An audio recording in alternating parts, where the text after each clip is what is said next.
තනකොළ පිට්ටන්නක් කියලා නේද හිතුවේ? නෑ වැරදි. මේ තමයි හිඳී ගියපු කැකිරියව ජලාශය. කිරම දෙවියන්දර අතර තියෙන කැකිරියෝපඩ කියන ගමේ තියෙන ඉතාමත් ලස්සන ජලාශයක් තමයි මේ කැකිරියෝපඩ ජලාශය කියන්නේ.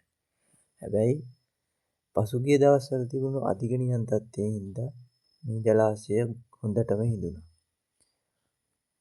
ඔයාලට පේනවා ඇතිනේ පොළොව ඉරිතරල ගියපු විදිය. සම්පූර්ණයෙන්ම මේක පිරුණු ජල කඳක් තිබුණේ. හැබැයි දැන් තියෙන්නේ ඇල පාරවල් දෙකක් විතරයි.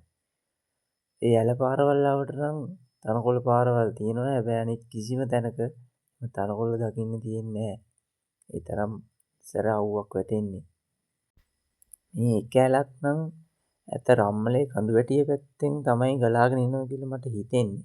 ඒ පැත්තෙන් තමයි එන්නේ. හැබැයි මෙන්න මේ පේන ඇල ගලාගෙන එන්නේ කන්මුල්දිනේ රක්ෂිතය ඇතුලෙන්. කන්මුල්දිනේ රක්ෂිතය ඇතුලෙන් තමයි මේ ඇල ගලාගෙන එන්නේ. ඉතින් මේ ඇලවල් දෙකම එකතු වෙලා පල්ලෙහාට යනවා. අපි ඉතින් මේ වැවේ වතුර පොඩ්ඩක් හරි තියෙන තැනක් හොයාගෙන යමු බලන්න. වතුර ඉස්සරහට තියෙනවා. විනාඩි 15ක් විතර ගමනක් යන්න තියෙනවා අපිට. එතකොට තමයි මේ වැවේ වතුර ඉතුරු වෙලා තියෙන ටික අපිට පේන්නේ. මේ ටිකේ තියෙන්නේ ඇල විතරයි. අනිත් සියලුම වතුර හිඳිලා. ඔයගොල්ලෝ පේනවා ඇති මාරම උස වතුර කඳක් මෙතන තියෙනවා. අඩි 50ක් විතර උස වතුර කඳක් තමයි තියෙන්නේ මෙතන. ඉතින් කියන්න ඕන මේ වැව ගැන කියනවා නම් මහින්ද රාජපක්ෂ මැතිතුමා ජනාධිපති වෙලා ඉන්න කාලේ තමයි මේ වැව හැදෙව්වේ. ඉතින් කැකිරි ඔය කියලා මෙතනින් ඔයක් ගලාගෙන ගියා ඉස්සර. මීට වැඩිය වතුර කඳක් ඒ කාලේ ඇවිල්ලා තියෙනවා. හැබැයි ජලාශය හැදුවන් පස්සේ වතුර මට්ටම ගොඩක් අඩුවෙන් තමයි මේ ඇලේ ගලාගෙන ගිහිල්ලා තියෙන්නේ. මේ ජලාශය එළියත්ත කහවත්ත වීරගැටිය වගේ කුඹුරු රාශියකට වතුර දෙන වැවක් ජලාශයක්.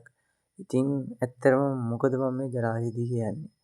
ඇත්තටම මට හිතුණා මේකේ ලස්සන ෆොටෝ ටිකක් ගන්න ඕනේ කියලා. ඒකින් තමයි මම මේක දිගේ යන්නේ. විනාඩි 15ක් විතර ගමනක් අපි ගමනාන්තය දක්වාම යමු. ඉතින් මම වීඩියෝ එකේ අන්තිමට පෙන්නන්නම් මම ගහපු ෆොටෝ ටිකත්. ඉතින් අපි ඉස්සරහට ගිහින් බලමු මොන වගේ දේවල්ද තියෙන්නේ කියලා. ඇත්තටම කියනවා නම් මේ ජලාශයේ තියෙන තවත් විශේෂත්වයක් තමයි අර වෙන ජලාශවල වගේ විශාල ප්‍රමාණයක පැතිරලා තියෙන, කියන්නේ අපිට පේන දිග්මාන පැතිරලා තියෙනවා වගේ නෙමෙයි. මේක ඇලක් වගේ තමයි තියෙන්නේ. ඔරුවක වගේ යනවනම් ඇත්තටම මාරම ලස්සන ගමනක් මේක වැව පිරුණු වෙලාව අපි ඔරුවක යනවනම්. ඒ තරම් මේක මාරම ලස්සන. ඒ කියන්නේ තනිකරම මේක ඇල විදියටම තමයි. කැකිරි ඔය ඇල විදියටම තමයි වැවත් හැදිලා තියෙන්නේ. වැව හාරගෙන ගිහිල්ලා තියෙන්නේ ඇල දිගේ තමයි හාරගෙන ගිහිල්ලා තියෙන්නේ. ඉතින් ඒකින්ද මාරම ලස්සනයි මේක ඔරුවක යනවනම්. ඉතින් වැවේ වතුර පිරුණු වෙලාව අපි යමු. ඔන්න කකුලක් තෙරුණා. ලොකු මඩවලක දනිස්ස ගාවට විතර ගියා. මේ මඩවලේ. ඉතින් එතනනොත් කකුල හොදගෙන ඇලෙන්න මම ආපහු ගමන පටන් ගත්තා. මම ඔයගොල්ලන්ට හිටියේ අපි මේ වැවේ වතුර පිරුණාන් පස්සේ අනිවාර්යෙන් මම ඔරුවක යන වීඩියෝ එකක් ඔයගොල්ලන්ට දාන්නම් මේ YouTube channel එකටම. ඒ වගේම මට කියන්න බැරුණා මම මේ ජලාශයේ පිටිපස්සෙන් තමයි යන්නේ. ඉස්සරහා බන්ට් එක පැත්ත මම තව වීඩියෝ එකකින් ඔයගොල්ලන්ට ගේන්නම්. ඔන්න ඉතින් කතාවෙන් කතාව අපි ගමනාන්තයට ආවා. ඔන්න ජලාශයේ වතුර ඉතුරු වෙලා තියෙන තැනට අපි කොහොම හරි ආවා. විනාඩි 15ක් විතර ගත වුණා මට මෙතෙන්ට එන්න. ඉතින් මෙන්න ඔයගොල්ලන්ට පේනවා ඇති මෙතනින් එහාට තියෙන වතුර කඳ.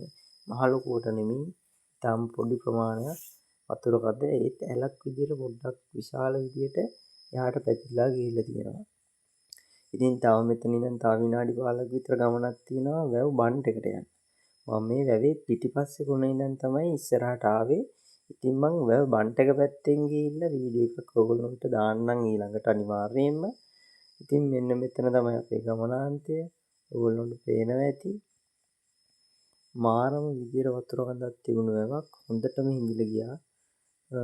වතුර ගොඩක් තිබුණා මේකේ. ඒත් පායන දවස් ටිකේ කුඹුරු වලට වතුර ඕන හින්දා මේකේ තියෙන වතුර ටික සම්පූර්ණයෙන්ම දෙන්න වුණා. ඉතින් පහුගිය දවස් දෙක තුනේ වර්ෂාව හින්දා තමයි මෙහෙම හරි වතුර පොඩ්ඩක් පිරලා තියෙන්නේ. මොකද පහුගිය දවස් දෙකක් හෝ තුනක් එක දිගට බැඳගෙන වැස්සා. සාමාන්‍ය පොද වැස්සක්. හැබැයි දවසේම වැස්සා. ඒකින්ද තමයි මේ විදිහට මේ මට්ටමට හරි වතුර පොඩ්ඩක් පිරලා තියෙන්නේ. නැත්තම් බන්ට් එක ගාවට යනකම්ම තිබුණේ ඇලපාර විතරයි. ඉතින් මම අනිවාර්යෙන් බන්ට් එක පැත්තට ගිහිල්ලා වීඩියෝ එකක් ඔයගොල්ලන්ට දාන්නම්. මම වීඩියෝ එක මෙතනින් ඉවර කරනවා. ඉතින් ඔයගොල්ලන්ට මම පෙන්නන්නම් මේ වැවේ ගහපු ලස්සන ෆොටෝ ටිකක්. ඉතින් වීඩියෝ එක හොඳ නම් channel එක subscribe කරගෙන යන්න අමතක කරන්න එපා. like එකක් comment එකක් දාන්න අමතක කරන්න එපා. මේ වගේ ලස්සන වීඩියෝ ගොඩක් ඔයගොල්ලන්ට ඉස්සරහට මම ගේනවා. ඒ වගේම මේ තමයි මගේ පළවෙනි වීඩියෝ එක. ඔයගොල්ලෝ හැමෝටම සුබ දවසක්.